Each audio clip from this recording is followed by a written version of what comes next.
05905239.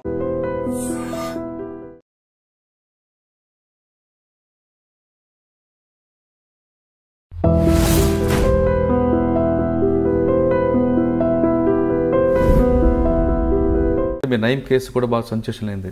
అంటే అందులో నయీం వేల కోట్లు సంపాదించారు, తర్వాత ఒక అసాంఘిక శక్తిగా మారాడు కాబట్టి ఎన్కౌంటర్ చేశాం అని పోలీసులు చెప్తున్నారు. మరి మీరు అటువైపు నుంచి నిలబడి వాళ్ళకి, అంటే నయీం కుటుంబ సభ్యుల వైపు నిలబడి మీరు వాళ్ళకి ఏ విధంగా న్యాయం చేస్తారు? ఇప్పుడు నయీం అయిన తర్వాత నేను వాళ్ళ తరఫున వకాలత్ చేస్తున్నాను. మిగిలింది ఎవరు? భార్య, పిల్లలు, చిన్నపిల్లలు, 10th క్లాస్ ఇంటర్మీడియట్ చదువుతున్నటువంటి పిల్లలు, ఒక ఆడపిల్ల 5th 6th చదువుతున్నటువంటి అమ్మాయి. వాళ్ళని తీసుకెళ్ళి హోమ్లో ఉంచారు, వాళ్ళ మదర్ని తీసుకెళ్ళి జైల్లో వేశారు, ఆమె మీద పీడీ యాక్ట్లు పెట్టారు. సరే, నయీం ఏం చేసినాడు అనేది పోలీసులకు తెలుసు, నయీంకి తెలుసు, మీకు తెలుసు మురళి గారు. వైఫ్కి అయితే తెలియదు కదా. వైఫ్ నోటీస్లో ఆమె కూడా బెదిరిస్తుంటే ప్రాపర్టీ అంతా ఆమె పేరు ఉందంటున్నారు పోలీసు. ఐ డోంట్ థింక్ అందులో చాలామందిని ముద్దాయిలుగా చూపెట్టినట్టున్నారు. నయీంకి బినామీలుగా చాలామందిని చూపెట్టినట్టు కనబడుతూ ఉంది. వైఫ్ పేరు మీద ఉన్నటువంటి ప్రాపర్టీస్ తక్కువ, అందులో నాకున్నటువంటి అంచనా మేరకి. కుటుంబ సభ్యుల పేరు మీద ఉన్నటువంటి ప్రాపర్టీస్ తక్కువ, బయట వ్యక్తుల పేరు మీదనే ఎక్కువ ప్రాపర్టీస్ ఉన్నాయి అందులో. అదొక ప్రైవేట్ సామ్రాజ్యంగా విస్తరించేటువంటి ప్రయత్నం చేసినట్టు కనబడతా ఉంది ఆ కేసు. దాంట్లో కూడా I don't think the investigation is proper Murali గారు. ఎందుకంటే ఎప్పుడో 15 సంవత్సరాల క్రితం తూపురానికి వెళ్ళి తీసుకుపోయిన ఆయన చంపేసిండు నయీమని 15 సంవత్సరాల తర్వాత ఛార్జ్షీట్ వేస్తే ఏం మిగులుతుంది కేసులో మురళి గారు? మీరు చెప్పండి. ఎక్కడో శ్రీశైలంలో మర్డర్ చేసిరంటారు, శవం దొరకది, చంపిన వాళ్ళు లేరు, డైరెక్ట్ ఎవిడెన్స్ లేదు. 15 సంవత్సరాల క్రితం ఏదో తప్పిపోయినటువంటి మనుషుల ఖాతానంతా నయీమే హత్యలు చేసిండని చెప్పి చేస్తే అందులో భార్య పిల్లలకి ఏం సంబంధం వస్తుంది? How you will establish the crime? మీరు ఆమె వైపు నిలబడినా సరే పోలీసులు ఆమెకి మళ్ళీ ఆ కేసుతో పాటు చాలా కేసులు అరెస్ట్ చేయడం, రిపీట్గా అరెస్ట్ చేస్తున్నారు. మరి ఆమెకి ఎక్కడ న్యాయం జరిగినట్లు అనిపిస్తుంది? ఇప్పుడు ఒక దశలో మేము దాంట్లో హైకోర్టును మూవ్ చేయాలనుకున్నాం. ఇప్పుడు ఒక కేసులో అరెస్ట్ చేస్తారు, బెయిల్ తీసుకోగానే మళ్ళీ ఇంకో కేసులో అరెస్ట్ చేస్తారు. ఒక 100 కేసులు ఆమె మీద నేరం ఆరోపించబడితే మురళి గారు, పోలీసు వాళ్ళు ఆలోచించాల్సింది ఏంటంటే, ఒకటే క్రైమ్కి సంబంధించి లేదా ఒకటే కుటుంబానికి సంబంధించి మీ దగ్గర 100 కేసులు ఉన్నాయి. ఒక కేసులో అరెస్ట్ అయినప్పుడు మిగతా కేసులలో కూడా పీటీ వారెంట్లు వేస్తే అయిపోతుంది కదా. ఆమెను ఇప్పటికి 4 సార్లు అరెస్ట్ చేసినారు. ఒకసారి పీడీ కేసు పెట్టినారు, పీడీ కేసుని హైకోర్టు కొట్టేసింది, ప్రివెంటివ్ డిటెన్షన్ కేసుని. సో కాబట్టి ఆ కేసు లోపల పోలీసు వాళ్ళు ఎందుకు నయీంను పెంచినారు, పోలీసు వాళ్ళు నయీం తోటి మంచి చేయించినారా, చెడు చేయించినారా, నయీం అవసరం పోలీసులకు ఎంతసేపు ఉంది అనేది పోలీసులు, ఆయనతో పనిచేసిన పోలీసులు కానీ లేదా ఆయనతో పని చేయించిన పోలీసు అధికారులకు కానీ బాగా తెలిసి ఉంటుంది మురళి గారు.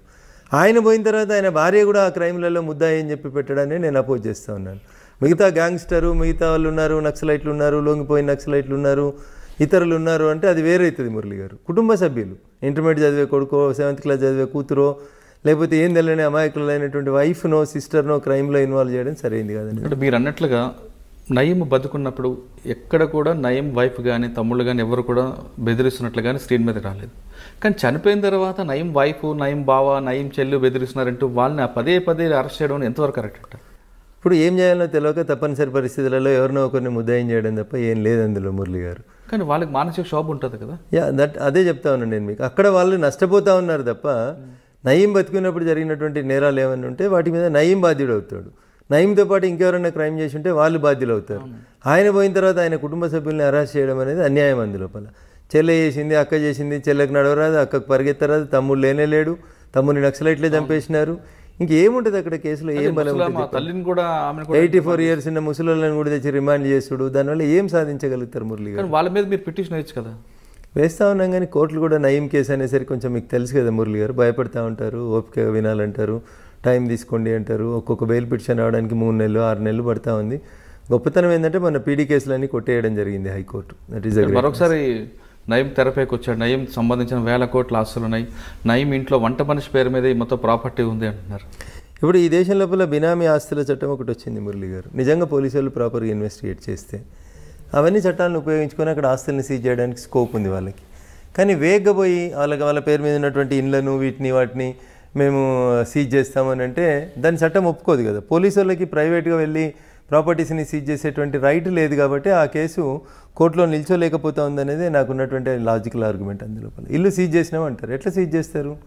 ఏ సెక్షన్ కింద సీజ్ చేస్తారు? మీరు ఏం కేసులు పెట్టిరు వాళ్ళ మీద? బినామీ ప్రాపర్టీ చట్టం పెట్టినరా, లేకపోతే మనీ లాండరింగ్ పెట్టినరా? ఏ కేసు కింద నీకు ఇల్లు సీజ్ చేసే అధికారం పోలీసులకు ఉంది భారతదేశంలో? చెప్పండి. ప్రాపర్టీ సీజ్ చేసే రైట్ పోలీసులకు ఎక్కడుంది? ఏ చట్టం కింద సీజ్ చేస్తారు? దానికి ఆన్సర్ లేదు. వాళ్ళకి కూడా తెలుసు కేసు పోతాదని, కానీ ఇప్పుడున్న ప్రజలు బట్టి చేశారని అనుకోవచ్చా మనం? అంతే. టెంపరరీగా ఆ రోజు జనంలో ఒక రకమైనటువంటి అది క్రియేట్ చేయడానికి చేస్తున్నటువంటిది తప్ప అందులో శాంక్టిటీ పెద్దగా ఏం కనబడట్లేదు మురళి గారు. ఆ కేసులలో బలం ఉన్నట్టు నేనైతే ఫీల్ కావట్లేదు. దిశ కేసులో నిందితులకి ఎన్కౌంటర్ చేయడం అనేది కరెక్టా కాదా? ఒకటి అంటే మానవాద కోణంలో చూసుకుంటే ఎన్కౌంటర్ కరెక్ట్ అనుకుంటే, మీ వైపు నుంచి చూస్తుంటే లీగల్గా అది కరెక్టా కాదా అనే విషయాలు చెప్పే ముందు ఒకసారి మీ జర్నలిజం నుంచి ఇప్పటివరకు చిన్న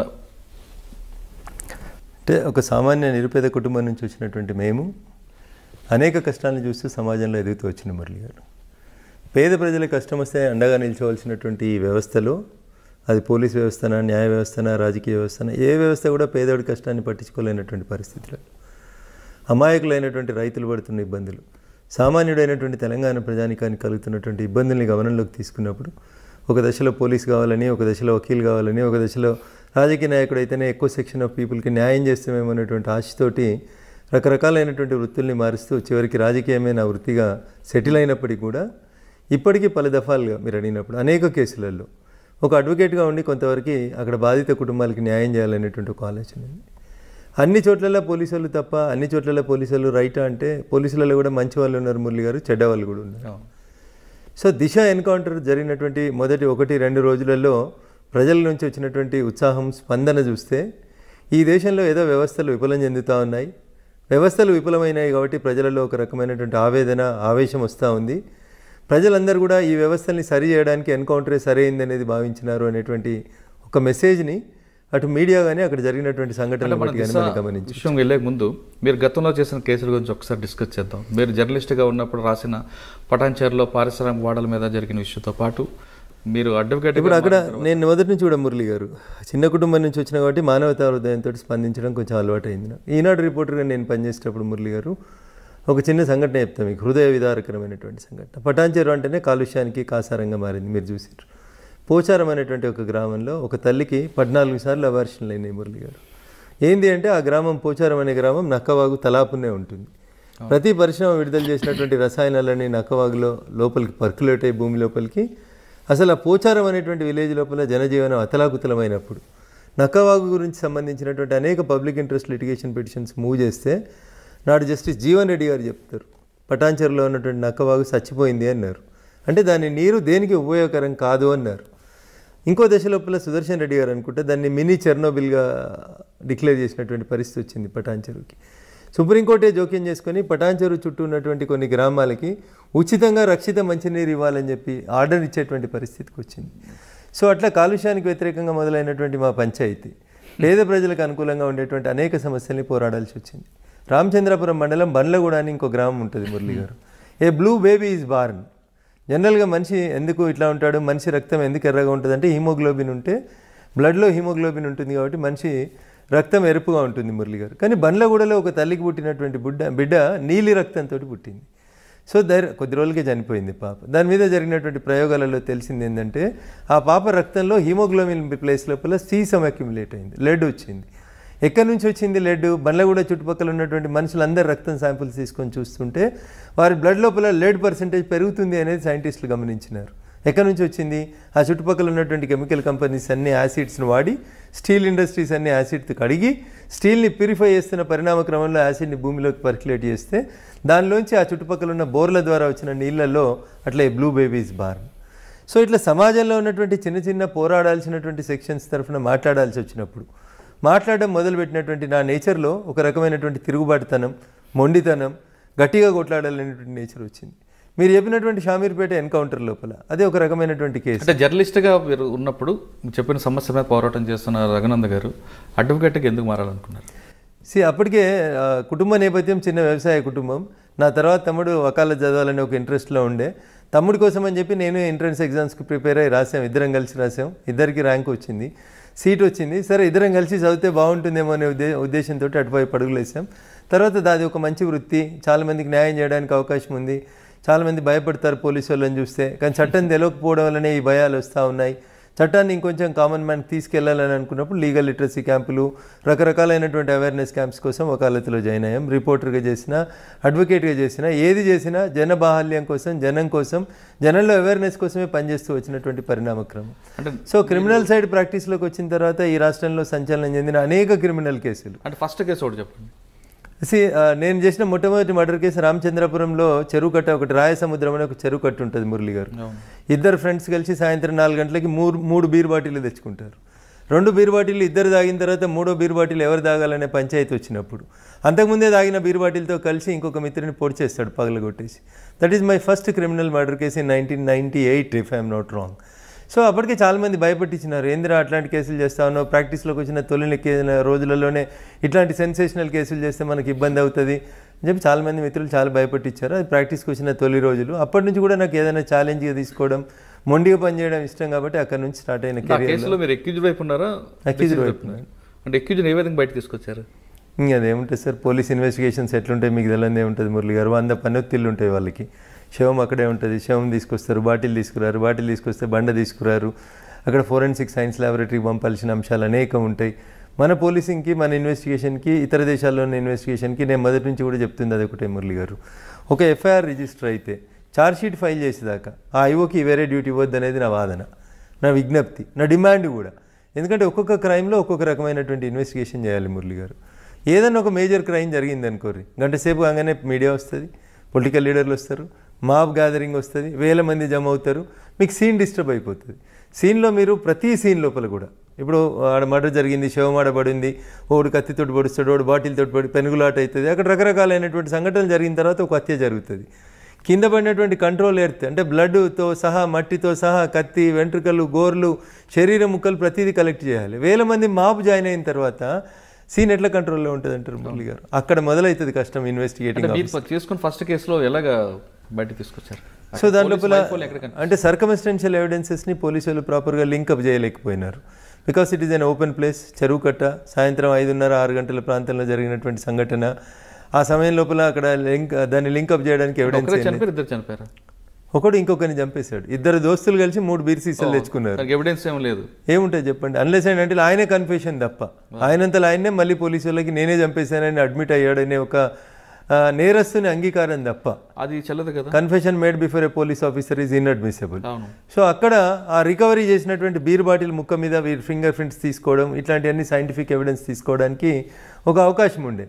but scene was disturbed. Police could not be in a position to collect that beer bottle or evidence, finger prints లేవు. సో వీళ్ళిద్దరు ఫ్రెండ్స్ అనేది అందరు సాక్ష్యం చెప్తా ఉన్నారు. మరి హత్య చేసేంత వీళ్ళిద్దరి మధ్యలో శత్రుత్వం ఎక్కడుంది, ఎక్కడ కనబడలేదు. So there is a chance for some third person also to do it అనేది చెప్పినప్పుడు బెనిఫిట్ ఆఫ్ డౌట్ ఆల్వేస్ మీరు క్రిమినల్ లాలో చూడండి, benefit of doubt will be given to accused only. So అట్లా ఆ నేరస్తుని నేను బయటికి తీసుకొచ్చాను. అప్పటి నుంచి కాన్ఫిడెన్స్ లెవెల్స్ పెరిగిపోయినాయి. సో క్రిమినల్ సైడ్ మనం ఏం చేసినా గెలవగలుగుతాం అనేటువంటి ఒక ఆసక్తి పెరిగిపోయింది. దాని తర్వాత ఏ కేసులు వచ్చాయి?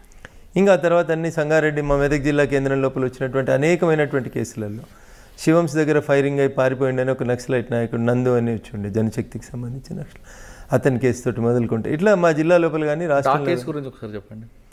మీరు గుర్తుండాలి, కోర్టులో ప్రొడ్యూస్ చేయడానికి నందు ఎలియాస్ మోహన్ రెడ్డి అని ఒకతన్ని తీసుకెళ్తూ ఉంటారు. అతను జనశక్తిలో సింపథైజర్గా పనిచేస్తూ ఉన్నారు. కోర్టులో ప్రొడ్యూస్ చేయడానికి పోతే శివంస్ ఆ ప్రాంతం లోపల పోలీస్ జీబులోంచి వెనకాల నుంచి దూకి పారిపోయే ప్రయత్నం చేసినాడని, పబ్లిక్ ప్లేస్లో ఫైరింగ్ అయింది, తిరిగి పట్టుకున్నారని, అట్లా చాలా కేసులు పెట్టారు అతని మీద, జనశక్తికి సంబంధించిన ఒక దళ నాయకుడు. సో ఆ కేసు లోపల కూడా ఏం ఎవిడెన్సెస్ ప్రాపర్గా కలెక్ట్ చేయలేకపోయినారు. మా మెదక్ జిల్లా రకరకాల ఓపెన్గా జరిగిన ఇష్యూలో కూడా పోలీసు ఇన్వాల్వ్మెంట్ కాలేదు అక్కడ. నేను అదే చెప్తా ఉన్నా మురళి గారు, పోలీసులకు ఉండేటువంటి పనొత్తిడే ఇక్కడ మనకి మాలాంటి అడ్వకేట్లకు ఉపయోగపడుతుంది. మీకు ఐఓ చేయాల్సినటువంటి ఇన్వెస్టిగేషన్ లోపల ఆయనకు ఉండదు. పొద్దున్న లేవగానే రోడ్డు మీద యాక్సిడెంట్ అవుతుంది, ఈ ఎఫ్ఐఆర్ ఎవరో ఎస్ఐకో లేకపోతే కానిస్టేబుల్కో రైటర్కో ఇచ్చేస్తాడు, ఇంకో కేసులో వెళ్ళిపోతాడు. సో ఈ కేసులో మొత్తం ఎవిడెన్సెస్ కలెక్ట్ చేయాలంటే ఆయన ఒక 10 గంటలు ఆ కేసుని ఆలోచించాల్సి ఉంటుంది. సో ఈ డోంట్ ఫైండ్ టైం. 10 గంటల సంగతి దేవుడు ఎరుగు మీకు. ఈ ఫోను, ఆ ఫోను, ఈ రోడ్ యాక్సిడెంట్, ఆ ఎమ్మెల్యే వచ్చిండు, ఆ మంత్రి వచ్చిండు, ఈడ గొడవ అయింది, ఆడ దొమ్మి అయింది, ఈడ హౌస్ బ్రేక్ అయింది, పరిగెడుతూనే ఉంటారు. రోజు 10 ఎఫ్ఐఆర్లు నమోదవుతున్నటువంటి పోలీస్ స్టేషన్లో మీకు పోలీసుల నుంచి న్యాయం జరుగుతుందని ఎట్లా ఎక్స్పెక్ట్ చేస్తారు చెప్పండి? అన్లెస్ అండ్ అంటిల్ దాని వెనకాల ఏదో పెద్ద ప్రెషర్ ఉంది, గొడవ అవుతుంది, కంపల్సరీ బాగా రాయాలి అన్నప్పుడు ఒక పీపీని పిలుచుకోనో, పీపీ ఒపీనియన్ తీసుకునో, 4 సీనియర్ ఆఫీసర్లను తీసుకునో 4 కేసులు చేస్తున్నారు. లేకపోతే మీకు భారతదేశంలో కన్విక్షన్ రేట్ ఎంత ఉంది మురళి గారు చెప్పారు? సిబిఐ లాంటి గొప్ప ఏజెన్సీ చేస్తే కూడా not even 5% there is a conviction. సరే మరి వ్యవస్థల మీద నమ్మకం ఎట్లుంటుంది, ప్రజలకి విశ్వాసం ఎట్లుంటుంది? మోరల్ కన్విక్షన్స్ పడతా ఉన్నట్టుగా. ఆ కేసు తర్వాత నెక్స్ట్ సో ఆ పరిణామ క్రమంలో మా జిల్లాలో చాలా నక్సల్స్ మూవ్మెంట్ జరిగి ఉండేప్పుడు చాలామంది నక్సలైట్లు ప్రజల్ని చంపడం, ప్రజల నుంచి రివోల్ట్ రావడం, ఇట్లాంటి చాలా కేసులు జరుగుతూ ఉంటున్నప్పుడు చాలా కేసులు చేసిన మురళి గారు. మీరు అట్లా సడన్గా 25 years ఆఫ్ ప్రాక్టీస్లో అనేక రకాలైనటువంటి కేసులు మా సరే, జిల్లాలో మీరు చేస్తున్న అన్ని కేసుల తర్వాత రఘునంద్ గారి పేరు షామీర్పేట ఎక్స్చేంజ్ ఆఫ్ ఫైర్ మీద మరొకసారి మారబోగింది. ఒకసారి ఆ కేసు గురించి, ఎందుకంటే అప్పుడులో పోలీసుల మీద చాలా కాల్పులు జరిపి పారిపోయిన వ్యక్తిని మీరు సరెండర్ చేయడం, అతనికి బెయిల్ ఇప్పించడం లాంటి చేశారు. అంటే మురళి గారు ఇప్పుడు ఒక్క కేసుకి ఇంకొక కేసుకి పొంతనుండదు, పోలిక ఉండదు క్రైమ్ లోపల. సో బేసికల్గా అందులో క్రైమ్ చేసినటువంటి వాళ్ళు సిద్దిపేటకి సంబంధించినటువంటి వాళ్ళు. అక్కడ జరిగింది ఏంది, కొంతమంది ఇంజనీరింగ్ కళాశాలకు సంబంధించినటువంటి పిల్లలు దొంగ నోట్లని సర్క్యులేట్ చేస్తున్నారు అనేటువంటి ఒక అనుమానం వచ్చినప్పుడు బాలానగర్ ప్రాంతానికి సంబంధించినటువంటి సిసిఎస్ పోలీస్ అధికారులు వలవన్ని కొంతమందిని ట్రాప్ చేస్తే సిద్దిపేట నుంచి కొంతమంది పిల్లలు వచ్చి ఆ ఫేక్ కరెన్సీకి సంబంధించిన డాక్యుమెంట్స్ ఇచ్చినారు. దాన్ని తయారు చేస్తున్నటువంటి ఒక వ్యక్తిని మళ్ళీ పిలవడానికని పోలీసు వాళ్ళు ట్రాప్ చేసినారు. ట్రాప్ చేసి రమ్మన్నప్పుడు వాడికి ఎందుకో డౌట్ వచ్చి వాడు ఇంకో 2-3 స్నేహితులను తీసుకొని కారులో వచ్చి షామీర్పేట ప్రాంతంలో ఉన్నారు. ఈవినింగ్ ఇట్ అబౌట్ 5:45-6 ఆ ప్రాంతంలో. సో వీళ్ళు కారు దిగి దగ్గరికి వస్తున్నప్పుడు ఆ పిల్లల పక్కన సివిల్ డ్రెస్లో ఉన్నటువంటి వాళ్ళని చూస్తే వాళ్ళకి అనుమానం వచ్చింది, వాళ్ళు పోలీసు వాళ్ళు ఏమో అని డౌట్ వచ్చింది వాళ్ళకి. ఈ లోపలనే పోలీసు వాళ్ళు వీళ్ళని చుట్టుముట్టడం జరిగింది. అక్కడ ఎక్స్చేంజ్ ఆఫ్ ఫైర్ ఏం జరగలేదు నాకు తెలిసి. ఆ దొంగ నోట్లు తయారు చేస్తాడని ఆరోపణ ఎదుర్కొంటున్నటువంటి వ్యక్తి ముస్లిం. అతను పోలీసు వాళ్ళు పట్టుకోవడానికి ప్రయత్నం చేసినప్పుడు అతని దగ్గర ఒక కత్తి ఉండే, ఆ కత్తితోటి ఆ ఎస్ఐ గారిని గాయపరిచినాడు. ఇమ్మీడియట్గా పక్కన ఉన్నటువంటి మఫ్టీలో ఉన్నటువంటి పోలీసు వాళ్ళు ఫైర్ ఓపెన్ చేసినారు. మిగతా వాళ్ళంతా పారిపోయినారు. అతను అక్కడే చనిపోయినాడు. ఎస్ఐ గారు కొంచెం కత్తితో పొడిచినటువంటి గాయాలైనా ఇంకో కానిస్టేబుల్ చనిపోవడం జరిగింది ఆ పెనుగులాట్లు. సో వారికి సంబంధించిన వాళ్ళందరూ మా సిద్దిపేట దుబ్బాక ప్రాంతానికి సంబంధించినటువంటి పిల్లలు వాళ్ళంతా. నేను అప్పటికే ఒకసారి దుబ్బాక నుంచి ఎమ్మెల్యేకి పోటీ చేస్తున్నాను. క్రిమినల్ సైడ్ కొంచెం బాగా ప్రాక్టీస్ చేస్తానని పేరున్న అడ్వకేట్ని. సో అప్పుడు హైదరాబాద్ పోలీస్ కమిషనర్ రంగారెడ్డి సైబరాబాద్ ప్రాంతానికి వస్తుంది. సైబరాబాద్ పోలీస్ కమిషనర్గా ఉన్నటువంటి ఆఫీసర్ కొంచెం స్ట్రిక్ట్ అని, ఎన్కౌంటర్ చేస్తారని, ఇట్లా రకరకాలైనటువంటి ఊహాగానాలు జరుగుతున్నటువంటి తరుణంలోనే ఒక ఎన్కౌంటర్ అయింది శంషాబాద్ ప్రాంతం లోపల. బాగా దొంగతనాలు చేస్తాడని శివ అనేటువంటి ఒక వ్యక్తి ఎన్కౌంటర్ అప్పుడే జరిగింది. సో ఇతన్ని కూడా ఎన్కౌంటర్ చేస్తాడనేటువంటి భయాందోళనలు ఉన్నప్పుడు ఇంకా నేను నాకున్నటువంటి ప్రాక్టీస్ని, పొలిటికల్ ఇన్ఫ్లుయెన్స్ని అన్నింటిని ఉపయోగించి అతన్ని అఫీషియల్గా సరెండర్ చేసి ఎన్కౌంటర్ కాకుండా కాపాడగలను. సబ్సిక్వెంట్గా బెయిల్ మీద బయటకు వచ్చాడు. ఆ తర్వాత ఇంకా చాలా కేసులు. అంటే ఆ కేసులో అతనికి శిక్ష పడిందో బయటకు వచ్చారు? లేదు, ఇంకా ట్రయలే కాలేదు. ఇంకా పోలీసులు అక్కడ ఎన్కౌంటర్ 302 రిజిస్టర్ చేయలే counter case. Still the FIR is pending. Police చేయలేదు. పోలీసుల పద్ధతి ఏముంటుందంటే సుప్రీంకోర్టు ఎన్ని గైడ్ లైన్స్ ఇచ్చినా పోలీసులు పట్టించుకోరు మురళి గారు. మళ్ళీ ఎవరో వెళ్ళి కోర్టులో దరఖాస్తు చేసి రేపు ఆ కేసు ట్రయల్ వచ్చినప్పుడు ముద్దాయి తాలూకోలు, చనిపోయిన వాళ్ళ తాలూకోలు ఎవరో హైకోర్టుకు ఉత్తరం రాసినప్పుడు again you investigate the case అన్నప్పుడు మళ్ళీ మొదటి నుంచి గొడవ స్టార్ట్ అవుతుంది దాంట్లో. అది మీరు చేసుకున్న కేసులో, ఇప్పుడు షామీర్పేట కేసులో అతను ఫేక్ కరెన్సీ తీసుకురావడం కరెక్టే, తర్వాత మీ క్లయింట్ వాళ్ళ మీద దాడి చేయడం కరెక్టే కదా. మరి ఇప్పుడు చనిపోయినటువంటి వ్యక్తి నా క్లయింట్ కాదు, బేసికల్గా కాదు. ఎవరైతే కారు తీసుకొని తన కారులో హైదరాబాద్ దాకా పోదాన్ని రమ్మని ఆ చనిపోయినటువంటి వ్యక్తి రిక్వెస్ట్ చేస్తే వచ్చినటువంటి వ్యక్తులు ఎవరైతే ఉన్నారో వాళ్ళకి ఆ దొంగ నోట్లకి సంబంధం లేదు, వాళ్ళకి క్రైమ్కి సంబంధం లేదు. వాళ్ళ క్రైమ్ చూస్తుండగానే ఆ ఫైరింగ్, ఆ ఎక్స్చేంజ్, వీళ్ళ గొడవ చూడగానే పోలీసులు అందెలగానే పారిపోయినారు వాళ్ళ సీన్ నుంచి. బట్ అక్కడ అతను చనిపోయినాడు, ఒక కానిస్టేబుల్ చనిపోయినాడు. కాబట్టి ఎవరో ఒకరి మీద కేసు అయితే చేయాలి కదా. ఆ పారిపోయినటువంటి వ్యక్తుల మీద కేసు అయింది. So I don't feel that they are the criminals. But వాళ్ళని ఎవరో ఒకరిని ఆరోపణ చేయాలి కదా. ఒక కానిస్టేబుల్ చావు కారణమైనారు, ఒక ఇతను పిల్లోడు ఒకతను సిద్దిపేట అతను చనిపోయినాడు. కంపల్సరీ కేసు, దాని కౌంటర్ కేసు రెండు ఉండాలి. కానీ ఒకటే కేసు కట్టి ఈ అబ్బాయి మీద కేసులు చేస్తూ ఉన్నారు. So that case I'm doing trial. ఇంకా ఛార్జ్షీట్ ఫైల్ కాలేదు, దాంట్లో ఫైల్ అయితే కేసు. కానీ ఆ కేసులో మీకు బాగా ఒత్తిడి వచ్చినట్లుగా తెలుస్తుంది. అంటే రెండు రకాలుగా ఒత్తిడి వచ్చింది. ఒకటి కాన్స్టిట్యున్సీలో సంబంధించినటువంటి ఒక కాస్ట్, మేజర్ కాస్ట్కి సంబంధించినటువంటి పిల్లలు వాళ్ళందరూ. కాబట్టి ఆ కాస్ట్ నుంచి ఏదో ఒక రకంగా మా పిల్లల్ని కాపాడాలనేటువంటి ఒత్తిడి ఒకవైపు నుంచి అయితే, పోలీసుల వైపు నుంచి అటువైపు మీరు ఉండొద్దు, ఇది అన్యాయం, మా పోలీసు వాళ్ళు ఇంజూర్ అయినటువంటి కేసులలో కూడా మీరు రావడం మాకు బాధాకరం అని చెప్పి తెలిసిన పోలీస్ ఆఫీసర్స్ కొందరి నుంచి కొంత ఒత్తిడి. బట్ ఒకసారి వకాలత్ తీసుకున్న తర్వాత మురళి గారు మీకు తెలియదు, క్లయింట్ ఈజ్ ఇంపార్టెంట్ మాకు. అట్లా తర్వాత ఇంకే కేసులు వచ్చారండి? చాలా కేసులు మురళి గారు. ఇప్పుడు నయీం కేసు వచ్చింది, డ్రగ్స్ కేసు వచ్చింది. ఈ రాష్ట్రంలో సంచలనం సృష్టించిన ప్రతి కేసు వెనకాల ఐదర్ అటో ఇటో ఎటో ఒక దిక్కు నేను వకాలత్ చేస్తూనే వస్తూ ఉన్నాను. కాకపోతే రాజకీయాల్లో ఎక్కువ యాక్టివ్గా ఉంటున్నాం కాబట్టి అన్ని కేసులలో మనం డైరెక్ట్ పక్కన పెడితే మీ నయీం కేసు కూడా బాగా సెన్సేషన్ అయింది. అంటే అందులో నయీం 1000 కోట్లు సంపాదించారు, తర్వాత ఒక అసాంఘిక శక్తిగా మారాడు కాబట్టి ఎన్కౌంటర్ చేశాం అని పోలీసులు చెప్తున్నారు. మరి మీరు అటువైపు నుంచి నిలబడి వాళ్ళకి, అంటే నయీం కుటుంబ సభ్యుల వైపు నిలబడి మీరు వాళ్ళకి ఏ విధంగా న్యాయం చేస్తారు? ఇప్పుడు నయీం అయిన తర్వాత నేను వాళ్ళ తరఫున వకాలత్ చేస్తున్నాను. మిగిలింది ఎవరు? భార్య, పిల్లలు, చిన్నపిల్లలు, 10th క్లాస్ ఇంటర్మీడియట్ చదువుతున్నటువంటి పిల్లలు, ఒక ఆడపిల్ల 5th or 6th చదువుతున్నటువంటి అమ్మాయి. వాళ్ళని తీసుకెళ్ళి హోమ్లో ఉంచారు, వాళ్ళ మదర్ని తీసుకెళ్ళి జైల్లో వేశారు, ఆమె మీద పీడీ యాక్ట్లు పెట్టారు. సరే నయీం ఏం చేసినాడు అనేది పోలీసులకు తెలుసు, నయీంకి తెలుసు, మీకు తెలుసు మురళి గారు. వైఫ్కి అయితే తెలియదు కదా. వైఫ్ నోటీస్లో ఆమె కూడా బెదిరిస్తుంటే ప్రాపర్టీ అంతా ఆమె పేరు ఉందంటున్నారు పోలీసు. ఐ డోంట్ థింక్ అందులో చాలామందిని ముద్దాయిలుగా చూపెట్టినట్టున్నారు. నయీంకి బినామీలుగా చాలామందిని చూపెట్టినట్టు కనబడతా ఉంది. వైఫ్ పేరు మీద ఉన్నటువంటి ప్రాపర్టీస్ తక్కువ, అందులో నాకున్నటువంటి అంచనా మేరకి కుటుంబ సభ్యుల పేరు మీద ఉన్నటువంటి ప్రాపర్టీస్ తక్కువ, బయట వ్యక్తుల పేరు మీదనే ఎక్కువ ప్రాపర్టీస్ ఉన్నాయి అందులో. అదొక ప్రైవేట్ సామ్రాజ్యంగా విస్తరించేటువంటి ప్రయత్నం చేసినట్టు కనబడతా ఉంది ఆ కేసు. దాంట్లో కూడా I don't think the investigation is proper Murali గారు. ఎందుకంటే ఎప్పుడో 15 సంవత్సరాల క్రితం తూపురానికి వెళ్ళి తీసుకుపోయినా ఆయన చంపేసిండు నయీమని 15 సంవత్సరాల తర్వాత ఛార్జ్షీట్ వేస్తే ఏం మిగులుతుంది కేసులో మురళి గారు మీరు చెప్పండి. ఎక్కడో శ్రీశైలంలో మర్డర్ చేసిరంటారు, శవం దొరకది, చంపిన వాళ్ళు లేరు, డైరెక్ట్ ఎవిడెన్స్ లేదు. 15 సంవత్సరాల క్రితం ఏదో తప్పిపోయినటువంటి మనుషుల ఖాతానంతా నయీమే హత్యలు చేసిండని చెప్పి చేస్తే అందులో భార్య పిల్లలకి ఏం సంబంధం వస్తుంది? How you will establish the crime? మీరు ఆమె వైపు నిలబడినా సరే పోలీసులు ఆమెకి మళ్ళీ ఆ కేసుతో పాటు చాలా కేసులు అరెస్ట్ చేయడం, రిపీట్గా అరెస్ట్ చేస్తున్నారు. మరి ఆమెకి ఎక్కడ న్యాయం జరిగినట్లు అనిపిస్తుంది? ఇప్పుడు ఒక దశలో మేము దాంట్లో హైకోర్టును మూవ్ చేయాలనుకున్నాం. ఇప్పుడు ఒక కేసులో అరెస్ట్ చేస్తారు, బెయిల్ తీసుకోగానే మళ్ళీ ఇంకో కేసులో అరెస్ట్ చేస్తారు. ఒక 100 కేసులు ఆమె మీద నేరం ఆరోపించబడితే మురళి గారు, పోలీసు వాళ్ళు ఆలోచించాల్సింది ఏంటంటే ఒకటే క్రైమ్కి సంబంధించి లేదా ఒకటే కుటుంబానికి సంబంధించి మీ దగ్గర 100 కేసులు ఉన్నాయి. ఒక కేసులో అరెస్ట్ అయినప్పుడు మిగతా కేసులలో కూడా పీటీ వారెంట్లు వేస్తే అయిపోతుంది కదా. ఆమెను ఇప్పటికి 4 సార్లు అరెస్ట్ చేసినారు. ఒకసారి పీడీ కేసు పెట్టినారు, పీడీ కేసుని హైకోర్టు కొట్టేసింది, ప్రివెంటివ్ డిటెన్షన్ కేసుని. సో కాబట్టి ఆ కేసు లోపల పోలీసు వాళ్ళు ఎందుకు నయీంను పెంచినారు, పోలీసు వాళ్ళు నయీం తోటి మంచి చేయించినారా చెడు చేయించినారా, నయీం అవసరం పోలీసులకు ఎంతసేపు ఉంది అనేది పోలీసులు ఆయనతో పనిచేసిన పోలీసులు కానీ లేదా ఆయనతో పని చేయించిన పోలీసు అధికారులకు కానీ బాగా తెలిసి ఉంటుంది మురళి గారు. ఆయన పోయిన తర్వాత ఆయన భార్య కూడా ఆ క్రైమ్లలో ముద్దాయి అని చెప్పి పెట్టడాన్ని నేను అపోజ్ చేస్తూ ఉన్నాను. మిగతా గ్యాంగ్స్టరు, మిగతా వాళ్ళు ఉన్నారు, నక్సలైట్లు ఉన్నారు, లొంగిపోయిన నక్సలైట్లు ఉన్నారు, ఇతరులు ఉన్నారు అంటే అది వేరే అవుతుంది మురళి గారు. కుటుంబ సభ్యులు, ఇంటర్మీడియట్ చదివే కొడుకో, 7th క్లాస్ చదివే కూతురో, లేకపోతే ఏం తెలియని అమాయకులైనటువంటి వైఫ్నో సిస్టర్నో క్రైమ్లో ఇన్వాల్వ్ చేయడం సరైంది కాదండి. అంటే మీరు అన్నట్లుగా నయీం బతుకున్నప్పుడు ఎక్కడ కూడా నయీం వైఫ్ కానీ తమ్ముళ్ళు కానీ ఎవరు కూడా బెదిరిస్తున్నట్లు కానీ స్క్రీన్ మీద రాలేదు. కానీ చనిపోయిన తర్వాత నయీం వైఫ్, నయీం బావ, నయీం చెల్లు బెదిరిస్తున్నారంటూ వాళ్ళని పదే అరెస్ట్ చేయడం ఎంతవరకు కరెక్ట్ అంట? ఇప్పుడు ఏం చేయాలో తెలియక తప్పనిసరి పరిస్థితులలో ఎవరినో ఒకరిని ముద్దాయం చేయడం తప్ప ఏం లేదు అందులో మురళి గారు. కానీ వాళ్ళకి మానసిక క్షోభ ఉంటుంది కదా. అదే చెప్తా ఉన్నాను నేను మీకు. అక్కడ వాళ్ళు నష్టపోతూ ఉన్నారు తప్ప నయీం బతుకున్నప్పుడు జరిగినటువంటి నేరాలు ఏమైనా ఉంటే వాటి మీద నయీం బాధ్యుడు అవుతాడు. నయీంతో పాటు ఇంకెవరైనా క్రైమ్ చేసి ఉంటే వాళ్ళు బాధ్యులు అవుతారు. ఆయన పోయిన తర్వాత ఆయన కుటుంబ సభ్యుల్ని అరెస్ట్ చేయడం అనేది అన్యాయం. అందులోపల చెల్లె చేసింది, అక్క చేసింది, చెల్లెకి నడవరాదు, అక్కకు పరిగెత్తరాదు, తమ్ముడు లేనే లేడు, తమ్ముడిని నక్సలైట్లే చంపేసినారు, ఇంకేముంటుంది అక్కడ కేసులో? ఏం బలం? 84 years ఉన్న ముసలిళ్ళని కూడా తెచ్చి రిమాండ్ చేసుడు, దానివల్ల ఏం సాధించగలుగుతారు మురళి గారు? వాళ్ళ మీద మీరు పిటిషన్ వేయచ్చు కదా. వేస్తూ ఉన్నాం కానీ కోర్టులు కూడా నయీం కేసు అనేసరికి కొంచెం మీకు తెలుసు కదా మురళి గారు, భయపడతా ఉంటారు, ఓపిక వినాలంటారు, టైం తీసుకోండి అంటారు. ఒక్కొక్క బెయిల్ పిటిషన్ రావడానికి 3 నెలలు 6 నెలలు పడతా ఉంది. గొప్పతనం ఏంటంటే మన పీడీ కేసులన్నీ కొట్టేయడం జరిగింది హైకోర్టు. దట్ ఈస్ మరొకసారి నయీం తెరపైకి వచ్చాడు. నయీం సంబంధించిన 1000 కోట్ల ఆస్తులు ఉన్నాయి.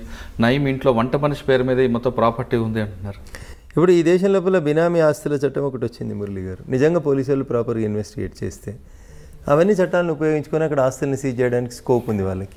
కానీ వేగగా పోయి వాళ్ళ పేరు మీద ఉన్నటువంటి ఇండ్లను వాటిని మేము సీజ్ చేస్తామని అంటే దాని చట్టం ఒప్పుకోదు కదా. పోలీసు వాళ్ళకి ప్రైవేట్గా వెళ్ళి ప్రాపర్టీస్ని సీజ్ చేసేటువంటి రైట్ లేదు కాబట్టి ఆ కేసు కోర్టులో నిల్చోలేకపోతా ఉందనేది నాకున్నటువంటి లాజికల్ ఆర్గ్యుమెంట్. అందులోపల ఇల్లు సీజ్ చేసినామంటారు, ఎట్లా సీజ్ చేస్తారు? ఏ సెక్షన్ కింద సీజ్ చేస్తారు? మీరు ఏం కేసులు పెట్టిరు వాళ్ళ మీద? బినామీ ప్రాపర్టీ చట్టం పెట్టినరా, లేకపోతే మనీ లాండరింగ్ పెట్టినరా? ఏ కేసు కింద నీకు ఇల్లు సీజ్ చేసే అధికారం పోలీసులకు ఉంది భారతదేశంలో? చెప్పండి. ప్రాపర్టీ సీజ్ చేసే రైట్ పోలీసులకు ఎక్కడుంది? ఏ చట్టం కింద సీజ్ చేస్తారు? దానికి ఆన్సర్ లేదు. వాళ్ళకి కూడా తెలుసు కేసు పోతాదని, కానీ ఇప్పుడున్న ప్రజలు బట్టి చేశారని అనుకోవచ్చా మనం? అంతే, టెంపరీగా ఆ రోజు జనంలో ఒక రకమైనటువంటి అది క్రియేట్ చేయడానికి చేస్తున్నటువంటిది తప్ప అందులో శాంక్టిటీ పెద్దగా ఏం కనబడట్లేదు మురళి గారు. ఆ కేసులలో బలం ఉన్నట్టు నేనైతే ఫీల్ కావట్లేదు. ఓకే, నయీం కేసు తర్వాత మీరు ఇంకా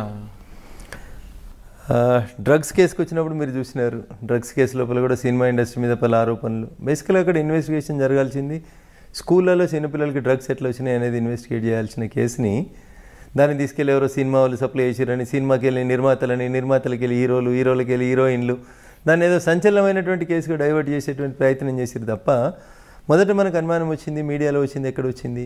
స్కూల్ పిల్లలకి డ్రగ్స్ ఎక్కడి నుంచి వస్తున్నాయి అనేది ఒక కార్పొరేట్ స్కూల్ దగ్గర అమ్ముతున్నారు అనేది బేసికల్గా ఇష్యూ స్టార్ట్ అయింది మనకి. దాన్ని ఆ దిశగా డ్రైవ్ చేయకుండా దాన్ని తీసుకెళ్ళి సినిమా ఇండస్ట్రీకి లింక్ చేసి సినిమా ఇండస్ట్రీలో కొంతమంది పెద్దవాళ్ళకి లింక్ చేసి దాని ద్వారా ఏదో చేసుకున్నారని డబ్బులు పెద్ద మొత్తంలో చేసినాయని ఇట్లాంటి వాటిల్లో అక్కడ కూడా నేను అపోజ్ చేసింది ఎప్పుడు మురళి గారు పోలీస్ స్టేషన్కి పిలిచి మీ గోర్లు ఇవ్వండి, మీ వెంట్రుకలు ఇవ్వండి, మీ రక్త నమూనాలు ఇవ్వండి అని 10వ అంతస్తులో కూర్చోబెట్టి చుట్టూ 10 మంది పోలీస్ అధికారులు నిల్చొని తీసుకునే రైట్ మీకు ఎక్కడుంది అని అడిగిన నేను మురళి గారు. అక్కడ నేను ప్రశ్నించిన నేను పోలీసులు తప్పు చేసినప్పుడు సార్ మీరు చేస్తుంది తప్పు అని అంటున్నా నేను. అంతకుమించి మీరు ఇన్వెస్టిగేషన్ చేయొద్దని నేను ఎప్పుడు చెప్పలేదు. ఏ చట్ట ప్రకారం నువ్వు అది తీసుకుంటున్నావు, హెయిర్ తీసుకోవాలని నువ్వు అనుకున్నావు. సో ఈ గివ్ హిమ్ ఏ నోటీస్, ఆయనకు నోటీస్ ఈ ప్రొసీజర్ ఏం చెప్పింది కోర్టు ప్రొసీజర్ ప్రకారం unless and until drunk and డ్రైవ్లో తప్ప మిమ్మల్ని తీసుకెళ్ళి టెస్ట్లు చేయించి మిమ్మల్ని మీ శరీరంలోంచి ఆల్కహాల్ ఉందా లేదా అని చెప్పి టెస్ట్ చేసేటువంటి పరిస్థితి మీకు డ్రంక్ అండ్ డ్రైవ్ కేసులలో మినహా పోలీసు వాళ్ళకి మీ శరీరంలోంచి ఒక భాగం తీసుకొని పోయే అధికారం ఎక్కడిది? గోర్లు ఎక్కడికి వెళ్ళి తీసుకుంటారు, వెంట్రుకలు ఎట్లా తీసుకుంటారు? తీసుకోమని నీకు చట్టం చెప్తే ఏ చట్ట ప్రకారం తీసుకుంటున్నావో నాకు నోటీస్ ఇవ్వమని అడిగాను నేను. సో అక్కడి నుంచి ఈ మొండితనం ఈ గొడవలు స్టార్ట్ అవుతున్నట్టు కనబడుతుంటుంది మురళి గారు. దాంట్లో కూడా హైకోర్టు అదే చెప్పింది, మేము కేసు ఫైల్ చేసిన తర్వాతనే మీరు ఎవరిని పిలిచినా వాళ్ళ కాన్సెంట్ లేకుండా వాళ్ళ శరీరంలోని ఏ పార్ట్ కూడా తీసుకోవద్దు అని చెప్పింది. అది నేచురల్ జస్టిస్ మురళి గారు. అది అక్కడే గొడవ స్టార్ట్ ఆ కేసులో అంత హైప్ తీసుకొచ్చిన పోలీస్ ఆఫీసర్స్ అంటే ఎక్సైజ్ డిపార్ట్మెంట్ తర్వాత ఛార్జ్ షీట్ వేసిన అంత పెద్ద ప్రయోజనం కనిపించట్లేదు. ఏం పర్లేదు, కొండందవి ఎల్కను కూడా బట్టలేకపోయినారు మురళి గారు. నేను అదే చెప్తా ఉన్నా మీకు. When you have consumed a drug or myself I have consumed a drug అనుకోండి, అది ఎంతకాలం ఉంటుంది మన శరీరం లోపల? ఏ రోజు కన్జ్యూమ్ చేసిన డ్రగ్ ఎక్కడిది, ఇండియాలోకి ఎప్పుడు వచ్చింది, సప్లై చేసింది ఎవరు, తీసుకెళ్ళింది ఎవరు? ఇట్లా అసలు ఏమైనా సైంటిఫిక్ ఎవిడెన్సే లేకుండా మురళి గారు సంచలనాల కోసం కేసులు చేస్తాం, టీవీలలో బ్రేకింగ్ల కోసం స్క్రోలింగ్ల కోసం కేసులు చేస్తామంటే ఎట్లా కుదురుతుంది మురళి గారు? ఇప్పుడు మీరు చెప్తున్న డ్రగ్ కేసులో కూడా మీకు తెలుసు, జనానికి తెలుసు ఆ కేసులో ఏం జరగదు, మీరే అంటున్నారు కొండంతా వెలంగి పట్టేట్లు. కానీ వాళ్ళకి జరగాల్సిన డ్యామేజ్ ఆల్రెడీ జరిగింది కదండి. సో లాభం జరిగిందా దానివల్ల నష్టం జరిగిందా అనేది నేను ఇప్పుడే చెప్పలేను సార్ మీకు. సో కొంత సినిమా ఇండస్ట్రీ భయపట్టింది, కొందరు సినిమా హీరోలు ఆందోళనకు గురైనారు, డబ్బులు ఖర్చు పెట్టుకున్నారు, రకరకాలైనటువంటి ఇబ్బందులు పడ్డారు అనేటువంటి మాట వాస్తవం మురళి గారు. సో ఒక కేసుని కప్పిపుచ్చడానికి మీరు అప్పుడు తెలంగాణ రాష్ట్రంలో జరిగిన 1, 2, 3, 4 కేసుల్ని వరుసగా చూస్తే ముందు డ్రగ్స్, తర్వాత నయీము, ఆ తర్వాత మియాపూరు, ఇట్లా ఒకటి తర్వాత ఒకటి ఒక గీతని తుడపకుండా దాని పక్కన ఒక పెద్ద గీత గీసి ఈ గీతని పక్కకి జరిపినట్టు కంటిన్యూస్గా వస్తున్నటువంటి ఆ క్రైమ్లకు సంబంధించినటువంటి సంఘటనల్ని పక్కదారి పట్టించడానికే ఒకదాని తర్వాత ఒక సంఘటనని బయటికి తీసుకొచ్చినట్టు కనబడుతుంది తప్ప ఏ ఒక్క సంఘటనలన్నా చివరిదాకా ఇన్వెస్టిగేషన్ కొనసాగి దోషుల్ని కోర్టు ముందు నిలబెట్టి ఒక్క కేసు చూపెట్టండి సార్ మీరు. అదే మీరు చెప్తున్నారు ఒక కేసు కూడా ఓటుకు లేదు, మియాపూర్ భూములు సార్. నిజామాబాద్లో మీరు చూసినారు, అక్కడ బార్డర్ దగ్గర చెక్ పోస్ట్ దగ్గర 250 కోట్లు దొంగ రిసిప్ట్లు ఇచ్చినారని, సేల్స్ ట్యాక్స్లు, కమర్షియల్ ట్యాక్స్లలో పెద్ద కుంభకోణం జరిగిందని, సిఐడి ఎంక్వైరీ అవుతుందని, ఇది అవుతుందని, ఏది కానీ మీరు చెప్పండి. సంచలనం కోసమే చేసిరు తప్ప whether anybody is properly penalised or whether anybody is properly charge sheeted అనేది ఒక కేసు చెప్పండి సార్ నాకు. అది నీమ్స్లో స్టంట్స్ కాడ నుంచి మొదలుకుంటే ఇప్పుడు నడుస్తున్న ఈఎస్ఐ దాకా ఎన్ని కేసులు బయటకు వచ్చినా అవి కేవలం సంచలనంగా 4 రోజులు వార్తలలో వచ్చేందుకు తప్ప. కానీ మధ్యలో ఎంసెట్ కేసు మాత్రం బాగా సక్సెస్ అయినట్లుగా అనిపిస్తుంది. ఎవరు దోషులు ఎవరు దొరికినారు చూడండి దాంట్లో. బీహార్ నుంచి వాళ్ళు దొరికారు కదా. I don't think they are the original culprits sir. ఇంకా తెలంగాణ ఉన్నటువంటి అసలు పెద్ద మనుషులను అయితే బయటికి తెచ్చినట్టు నేను అనుకోవట్లేదు సార్. అందులో కూడా అంటే వీటితో పాటు ఇంకేం కేసులు చేస్తారు? రెగ్యులర్గా ప్రొఫెషన్లో వచ్చేటువంటి కేసులలో గ్యాంగ్ రేప్ కేసులు, భయంకరమైనటువంటి పట్టపగల రోడ్ల మీద జరుగుతున్నటువంటి మర్డర్లు, బాగా మీకు కేసులు. ఈ కేసులో పోలీసులు బాగా మంచి వర్క్ చేశారు, అయినా నేను కాపాడాను అన్నది మీకు మనసుకు నచ్చిన కేసు వచ్చి? ఇప్పుడు కోజీ క్లబ్లో ఒక ఇన్సిడెంట్ జరిగింది. కోజీ క్లబ్లో ఒక అమ్మాయి అబ్బాయి కలిసి వచ్చారు, ఒక ఇన్సిడెంట్ జరిగింది. బాయ్ ఫ్రెండ్ గర్ల్ ఫ్రెండ్ కలిసి వచ్చారు. లివింగ్ టుగెదరే తప్పు కాదని సుప్రీంకోర్టు చెప్పినాక మీరు నేను చేసేది ఏం లేదు కదా మురళి గారు. సో అనుకోకుండా అక్కడ మేనేజర్ రూమ్లో ఉన్న ఒక ఎయిర్ గన్ తీసుకొని అమ్మాయి ఆ అబ్బాయిని ఏదో మజాక్లో ఇట్లా అంటే అది ట్రిగ్గర్ ఫైర్ అయింది, ఆ పిల్లోడ్లోంచి బుల్లెట్ పోయింది. సో దాంట్లో బాధాకరమైనటువంటి విషయం ఏంటంటే అమ్మాయి ఈజ్ ఇన్నోసెంట్, ఏం తెలియదు, ఏదో కామెడీకి వచ్చినారు వాళ్ళు, అమ్మాయి అబ్బాయి కలిసి సరదాకు వచ్చేపు గడుపుదాం అనుకొని వచ్చినటువంటి సందర్భంలో అనుకోకుండా వాళ్ళకు తుపాకీ కనబడింది. అది బొమ్మ తుపాకీ అనుకుంది, but it is an air gun. Unfortunately air గన్తో కొడితే కూడా చనిపోయినటువంటి సంఘటన అది కోజీ క్లబ్. సో దాంట్లో అమ్మాయి తరఫున చేయాల్సి వచ్చింది తప్పనిసరి పరిస్థితుల్లో. తను ఒక అడ్వకేట్ కుటుంబానికి సంబంధించినటువంటి అమ్మాయి కాబట్టి పేర్లు అవన్నీ బయటకు వస్తే ఇబ్బంది అని చెప్పి అక్కడ స్థానికంగా పోలీసులు సరిగ్గా వర్క్ చేయలేదంటారు అప్పుడు. So I don't blame the police, but మాకుండేటువంటి అడ్వకేట్గా మాకుండేటువంటి అడ్వాంటేజెస్, క్లయింట్లకు ఏదైతే benefit of doubt should be given to the accused అనేటువంటి ఆ లాస్ట్ లైన్ ఒకటి ఉంటుందో అది, plus establishing the link from A to Z. English అక్షరాలు రాస్తే ఏ నుంచి జెడ్ దాకా రాస్తేనే మొత్తం ఆల్ఫాబెట్స్ కంప్లీట్ అయినట్టయితే మధ్యలో అక్కడొకటి అక్షరాన్ని మనం లింక్ బ్రేక్ చేసినాం అనుకోరు Murali garu, you don't see that chain will be complete. అట్లా బ్రేక్ చేస్తాం. 302 పెట్టడంతో పాటు ఎఫ్ఎస్ఎల్ పంపడం, లోకల్గా అన్ని ఎవిడెన్స్ తీసుకొచ్చారు. సంఘటన జరిగిన తర్వాత ఫస్ట్ పోలీసు వెళ్ళడం, మీడియా కూడా దూరం పెట్టడం, అది ప్రాపర్గా జరిగిందని అనుకుంటున్నాం. కానీ మీ ఎక్కడ బ్రేక్ దొరికింది? నేను అదే చెప్తా ఉన్నాను సార్, ఇన్వెస్టిగేషన్లో మాకు చాలా లాక్యునస్ దొరుకుతాయి సార్. Not one issue. ఆ కేసు లోపల మనం సంఘటన స్థలాల్లో వాళ్ళు వెళ్ళి రూమ్ బుక్ తీసుకున్న దగ్గర నుంచి మొదలుకుంటే, రూమ్ బుక్ చేసి ఉండాలి కదా ఫస్ట్. మనం కోజీ క్లబ్లో మనం ఒక రూమ్ తీసుకున్నట్టు ఉండాలి కదా. అక్కడ నుంచి మొదలుకుంటే అక్కడ ఉన్న వాచ్మెన్ దగ్గర నుంచి అసలు ఎయిర్ గన్ ఎక్కడిది, ఎయిర్ గన్లో పెల్లెట్ ఎక్కడిది, 100 ఇష్యూస్ ఉన్నాయి సార్ అందులోపల. అంతా టెక్నికల్ ఎవిడెన్స్. పేరు మార్చి తీసుకున్నట్టుగా తెలుస్తుంది. లేదు సార్, లేదు. వాళ్ళ పేరు మీద తీసుకున్నారు. ఒరిజినల్గా వాళ్ళ పేరు మీదనే తీసుకున్నారు, అన్నీ వాళ్ళే చేశారు. అంటే ఎక్కడ మీకు బ్రేక్ కనిపించిందండి? అంటే సైంటిఫిక్ ఎవిడెన్స్లో బ్రేకేజ్ వచ్చింది అక్కడ. మళ్ళీ నేను చెప్తా ఉన్నా, మీకు ఆ ఎయిర్ గన్ మీద ఫింగర్ ప్రింట్స్ తీసుకోలేదు, ఆ అమ్మాయి ఫైర్ చేసిందని చెప్పి చెప్పలేదు, అమ్మాయి రూమ్లో ఉంది అని చెప్పి ఎవరు సాక్ష్యం చెప్పడానికి కూడా చెప్పలేదు అక్కడ. సో ఇవన్నీ సో మెనీ ఇష్యూస్. వాళ్ళ పేరెంట్స్ కూడా కోర్టుకి ప్రతిసారి కంప్లైంట్ చేసేవాళ్ళు, చనిపోయిన అబ్బాయి వాళ్ళ పేరెంట్స్. అమ్మాయి చంపలేదు, వేరే వాళ్ళు చంపినారు, ఆ కేసుని ఆ దిశలో ఇన్వెస్టిగేట్ చేయండి అనేది వాళ్ళు రకరకాల కంప్లైంట్స్ పెడుతూ వచ్చినారు. ఫ్యామిలీ ఒకవైపు రావడం కూడా ప్లస్ అవుతుంది అంతే కదా. ఆరోపణ అంతా వాళ్ళు వేరే వాళ్ళ మీదకి పోతుంది. అసలు నా కొడుకు అమ్మాయి ఎవరో తెలియదు, అమ్మాయికి చంపాల్సిన అవసరం ఏమొచ్చింది, నా కొడుకుని చంపిన వాళ్ళు వేరే వాళ్ళు, పోలీసు వాళ్ళు కావాలని ఎవరు అమాయకురాలైనటువంటి అమ్మాయి మీద పెడుతున్నారు. This is the version of the parents of the diseased. So అట్లా కొంత నాకు మోరల్గా సపోర్ట్ దొరికింది ఆ కేసు లోపల. ఓకే, వాటి తర్వాత ఇంకా మంచి కేసులు చెప్పండి. అన్నీ మంచి అంటే వినడానికి అందరికీ ఇబ్బంది కలిగించే కేసులాగానే ఉంటాయి మురళి గారు. ఒకటి చెప్పండి. సో మాకు ప్రొఫెషన్ పరంగా ఇంట్రెస్టింగ్గా అనిపిస్తూ ఉంటాయి, కానీ మిగతా అన్నీ అదర్వైజ్ కొంచెం ఇబ్బందికరమైనటువంటి కేసులే. సమాజంలో పేరున్నటువంటి వ్యక్తులకు సంబంధించినటువంటి కేసులు, ఇంకా వాళ్ళ కుటుంబాలు వాళ్ళ పేర్లు చెప్పడం వల్ల కొంత కుటుంబాల పేర్లు చెప్పకుండా ఇన్సిడెంట్ చెప్పేస్తే మీకు వచ్చేస్తుంది అది ఎవరు ఏంది అనేది. అది కాకుండా అంటే పోలీసు వైఫల్యం ఎక్కడ కనపడుతుంది? మీరు ఇందాక ఫస్ట్లో మాట చాలా కేసులు. ఇప్పుడు ఒక ప్రముఖ టీవీ ఛానల్కి సంబంధించినటువంటి యజమాని ఒక రోడ్డు ప్రమాదంలో చనిపోయిందని, హత్య చేసిరని రకరకాలైనటువంటి ఇష్యూస్ విన్నారు మీరు. దాంట్లో ఏం జరిగింది మళ్ళీ మీకు ఫైనల్గా వచ్చేసరికి? ఆంధ్రప్రదేశ్ పోలీసు వాళ్ళు ఏం చేసారు, తెలంగాణ పోలీసు వాళ్ళు ఏం చేసిండ్రు, అసలు నిందితులు ఎవరు, ఎవరిని తీసుకొచ్చినారు, ఎప్పుడు వచ్చింది, అది కూడా మీరు గమనించినారు. ఒక టీవీ ఛానల్ యజమానికి సంబంధించినటువంటి కేసులు ఇట్లా చాలా కేసులు. జూబ్లీహిల్స్లో మర్డర్ చేసి తీసుకొచ్చి నందిగామలో పడేయడంతో ఆంధ్రప్రదేశ్ పోలీసులు తెలంగాణకు షిఫ్ట్ చేశారు. ఇప్పుడు ప్రాపర్ ఇన్వెస్టిగేషన్ జరుగుతుంది అనుకోవచ్చు కదా? జరిగిందనే అనుకుందాం, but we have our own interest in that case కాబట్టి రకరకాలైనటువంటి ఆరోపణలు అంటే చాలా కేసులు మురళి గారు. దీనికి అన్నిటికీ మూల కారణం I don't want to blame the system of police, only the issue వాళ్ళకి సరైనంత సమయం ఇవ్వట్లేదు వ్యవస్థ. ఒక పోలీస్ అధికారికి కన్విక్షన్ రావాలనుకుంటే సీనియర్ అడ్వకేట్గా, మీరు క్రిమినల్ అడ్వకేట్గా చెప్పండి, మీరు చేసే అన్ని కేసుల్లో పోలీస్ లూప్ హోల్స్ ఎక్కడ ఉన్నాయో అది పట్టుకొని మీరు వాళ్ళకి అక్యూజ్కి మీకు సపోర్ట్ చేస్తున్నారు. కానీ అక్కడ అన్యాయం చేశాడు అనే విషయం మీకు తెలుసు, కానీ మీకున్న రైట్స్ ప్రకారం మీరు వెళ్తున్నారు. అంటే ఆధారం లేనప్పుడు ఏం చేస్తారు మురళి? చేస్తారు, కానీ పోలీసు ఏం చేస్తే కన్విక్షన్ రేట్ పెరుగుతుంది? సో ఒక అధికారికి ఒకటే కేసు ఇవ్వాలి. ఒక ఎగ్జాంపుల్ కేసుతో చెప్పండి. అదే ఎగ్జాంపుల్తో ఏదైనా ఒక కేసు జరిగింది అనుకోండి, ఒక హత్య లేదా ఒక మానభంగం లేదా ఇంకొక గ్యాంగ్ రేపు లేదా ఒక ఫామ్ హౌస్ మీద ఆ మధ్యలో మీరు సైబరాబాద్ చుట్టుపక్కల రంగారెడ్డి జిల్లా, ఉమ్మడి జిల్లా ఉన్నప్పుడు చూసిరు మీరు, అవుట్స్కట్స్లో ఉన్నటువంటి ఫామ్లలో దొంగతనానికి వచ్చి ఆ ఫామ్లలో పనిచేస్తున్నటువంటి సర్వెంట్స్ని మర్డర్ ఫర్ గెయిన్ చేయడము, లేదా అక్కడ ఎవరైనా ఆడపిల్లలు కొంచెం చిన్న పిల్లలు కనబడితే రేప్స్ చేయడము, ఇట్లాంటి కేసులు జరిగినాయి. మా దగ్గర సదాశివపేట దగ్గర ఒక కేసు జరిగింది సార్. అట్లాంటి కేసు తల్లి కూతురు అందరినీ రేప్ చేయడము, ఒకరి ముందు ఒకరిని రేప్ చేయడము, అట్లా మానవత్వం లేకుండా జరిగినటువంటి ఒక సంఘటన జరిగింది. అట్లా ఒక 5-6 ఇన్సిడెంట్లు జరిగిన తర్వాత మీరు బాచ్పల్లి ప్రాంతంలో ఒక ఎన్కౌంటర్ జరిగింది, మీకు గుర్తుండాలి. తెల్లవారుజాము సురేంద్రబాబు గారు అప్పుడు కమిషనర్గా రంగారెడ్డి ఎస్పీగా ఉన్నప్పుడు ఒక 5 డెకాయిటర్స్ని కొట్టేసినారు. సో ఆ తర్వాత కొంతకాలం మళ్ళీ ఫామ్ హౌస్ డెకాయిటీలు, ఈ గ్యాంగులు కొన్ని ఆగినట్టు కనబడుతూ ఉంటాయి. ఇప్పుడు మీకు మా ఏరియాలో ముత్తూట్ ఫైనాన్స్ దొంగతనాలు, యూకో బ్యాంక్ అని ఒక బ్యాంకుని పట్టపగలు దోసినారు, 32 లక్షలు దోసుకుపోయినారు పట్టపగలు పటాన్చేరులో. ఆ యూకో బ్యాంక్ కేసు చేసినాం మేము. ముత్తూట్ ఫైనాన్స్ కేసెస్లో కిలోల బంగారం తీసుకుపోతా ఉన్నారు పగటిపూట వచ్చి. మీరు చెప్తాను ఫస్ట్ కేసులో యూకో బ్యాంక్ కేసులో మీ కేసు బ్రేక్ కావడానికి అసలు ఎంతకాలం పట్టిందో తెలుసా మురళి గారు? చిన్న పిల్లలు, నాట్ ఈవెన్ 25 ఏజ్ గ్రూప్ ఉన్న 4 పిల్లలు కలిసి చేసినటువంటి ఒక క్రైమ్ను బ్రేక్ చేయడానికి పోలీసులకు అసలు ఏం అర్థం కానటువంటి పరిస్థితి. కిలోల బంగారం పోయింది అందులోపల.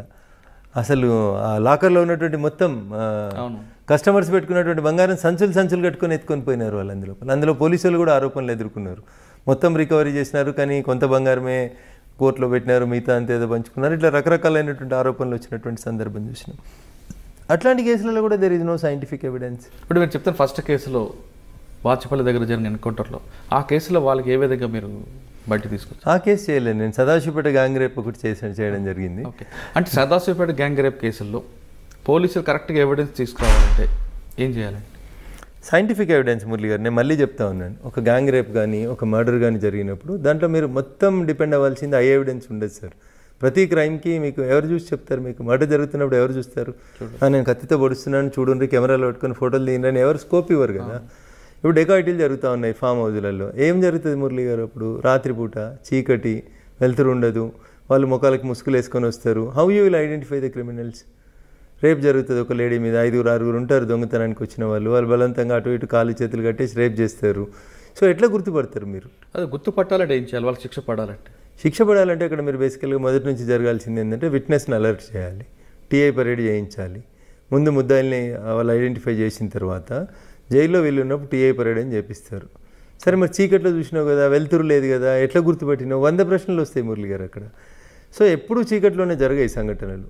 వీళ్ళు ఓవర్ కాన్ఫిడెన్స్ అంతా అయిపోయిన తర్వాత వెళ్ళేప్పుడు లైట్లు వేయడము చూడడము, వాళ్ళు ఒక 2-3 గంటలు అక్కడ గడుపుతారు కాబట్టి you can identify the accused, అదొకటి. ప్లస్ ఎంత పెద్ద నేరస్తుడైనా సంఘటనా స్థలంలో ఏవో కొన్ని క్లూస్ వదిలేసిపోతాడు మురళి గారు. వాటిని సైంటిఫిక్గా కలెక్ట్ చేయాలి, ఫోరెన్సిక్ సైన్స్ ల్యాబొరేటరీకి పంపాలి. రేప్ జరిగినప్పుడు విక్టిమ్ని ఎట్లా, విక్టిమ్ క్లోత్స్ ఏంది, చినిగిపోయినాయా, బాగున్నాయా, అమ్మాయి ఎట్లుంది, వెంటనే తనని ఫస్ట్ మెడికల్ ఎయిడ్కి తీసుకెళ్లడము, అక్కడ అమ్మాయిని ఒక సీనియర్ గైనకాలజిస్ట్ చెకప్ చేయడము, ఆమె శరీరం మీద ఉన్నటువంటి ఫారిన్ బాడీస్, వెంట్రుకలు కానీ, గోర్ల ఘాట్లు కానీ, లేకపోతే ఇతరత్ర రక్తము, సెమెన్, స్పర్మ్స్, ఇట్లా చాలా చూడాల్సి ఉంటాయి. ఇవేవి కూడా మనకి అక్కడ స్కోప్ దొరకదు సార్. అక్కడ ఈ ఇన్సిడెంట్ జరిగిందని తెలంగాణ చుట్టాలందరూ వస్తారు, స్నానం చేయమంటారు, బట్టలు మారమంటారు, ఇట్లా వీళ్ళ టెన్షన్లో వీళ్ళు ఉంటారు. పోలీసులు వచ్చి మన హాస్పిటల్ తీసుకుపోయేసరికి ఇక్కడ సీన్ అంతా డిస్టర్బ్ అయిపోతుంది, సైంటిఫిక్ ఎవిడెన్స్ అంతా డిస్టర్బ్ అయిపోతుంది. అమ్మాయి స్నానం చేస్తుంది, బట్టలు మార్చుకుంటుంది, బట్టలు ఉతికేస్తుంది, ఇట్లా రకరకాల ఇన్సిడెంట్స్ జరుగుతాయి. కొన్నిసార్లు same day next day incident బయటికి రాదు, 2-3 రోజుల తర్వాత బయటకు వస్తుంది. అప్పటికల్లా సీన్ ఎక్కడికక్కడ క్లీన్ అయిపోయి ఉంటుంది.